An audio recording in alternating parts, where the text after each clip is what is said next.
Right now, as you're watching this, a part of your brain is running a calculation. Should I keep paying attention, or should I switch to something easier? This algorithm is ticking inside your head thousands of times a day, methodically destroying your ability to finish anything more complex than ordering a pizza. But what if we took this neural death trap, flipped it inside out, and turned it into your absolute primary fuel? What if brutal discipline gave you the exact same orgasmic high as mindlessly scrolling an endless feed?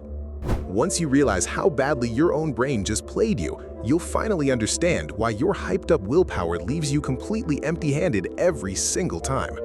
Your internal hard drive operates on a primitive economic principle, constantly asking one question: where is the maximum return for the absolute minimum energy investment? Every action you plan is evaluated by the system instantly. High effort and a blurry reward, your brain panics and slams on the brakes.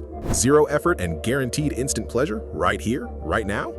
This is an ancient evolutionary survival program from a time when conserving calories meant staying alive. The problem is, your caveman brain is now locked inside a highly sanitized modern world engineered by the brightest minds on the planet for one single purpose: to ruthlessly exploit it. Every app on your screen was built by armies of scientists to trigger neural pathways that make you feel like the king of the world, while your actual productivity is at a flat zero. You've been cynically hacked. The ultimate fuel for motivation in your head is a neurotransmitter called dopamine. But dopamine isn't a pleasure hormone, it's the hormone of wild, insatiable desire. The fountain erupts at the exact moment you anticipate the reward, not when you actually get it. That's why this digital drug is so lethal.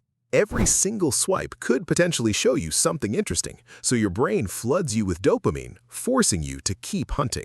When you feed yourself tons of cheap dopamine hits day in and day out, the system triggers a self-defense mode and cranks the volume of satisfaction down to absolute zero.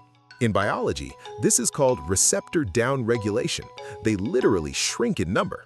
Now, just to feel a baseline interest in life, you need a triple dose of stimulation. Opening a physical book feels like a mind-numbing torture session, and a workout looks like climbing Mount Everest. You've built up a hardcore tolerance. Your brain has been castrated by cheap wins, and real achievements can't compete with this free digital circus. Your effort-to-payoff ratio is completely destroyed.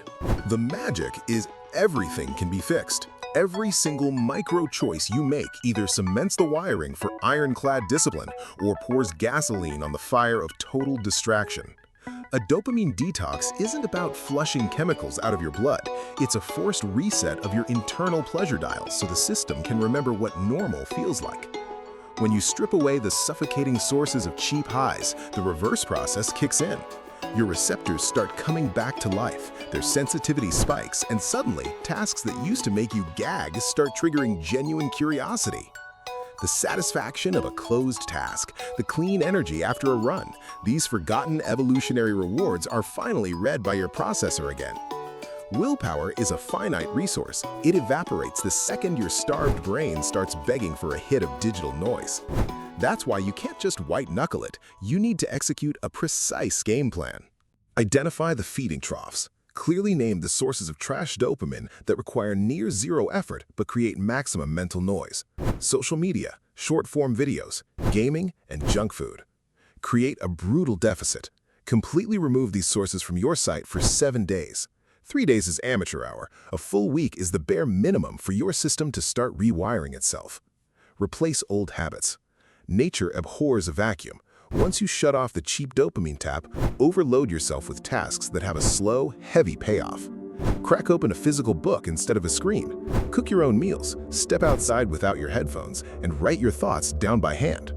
At first, it's going to feel like total gray boredom, but after a week, your brain will start releasing dopamine before you even begin these activities. You are literally retraining your reward system. This is where you find a massive gulf between cheap pleasure, which is fleeting and comes from the outside, and deep satisfaction, which is delayed and born from within. Modern civilization floods us with pleasure, but leaves us completely hollow inside. That's why you can waste an entire weekend in bed scrolling through your feed, only to go to sleep with a sickening feeling of emptiness.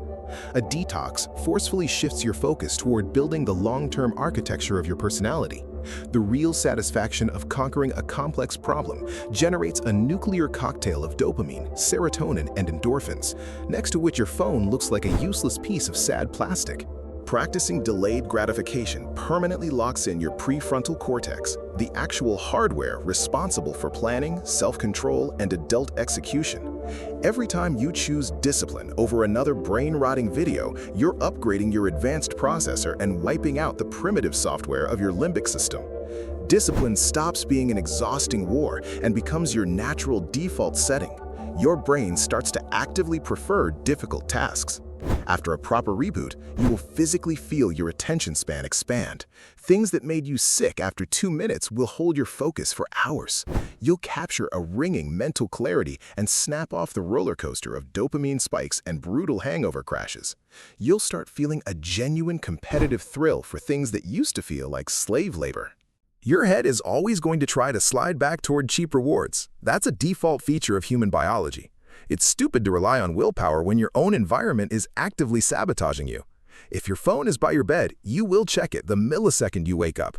Organize your daily life so that accessing cheap pleasures requires fighting through barricades, while satisfaction-rich tasks launch themselves automatically. Delete social media, set up hardcore website blockers, and move your devices into another room. Every single barrier you put up is your real vote for the strong person you are trying to become. Don't forget about your social circle. If all your friends do is stare at their phones, they will drag you down to the exact same bottom. Hunt for communities that reinforce your new standards. Floating downstream and constantly distracting yourself means remaining a twitchy, anxious, hollow creature that is permanently lagging behind its own potential. But discipline turns you into a focused predator who completely controls their own trajectory. Right now, you aren't your own boss at all. Your phone decides when you're bored, and someone else's algorithms dictate what you think about. That is a hostage situation in digital captivity. True freedom is when your head works for you, when you consciously choose massive targets and get a genuine high from the process of tearing them apart. Make one hardcore decision this exact second. What is the single biggest source of empty dopamine in your life?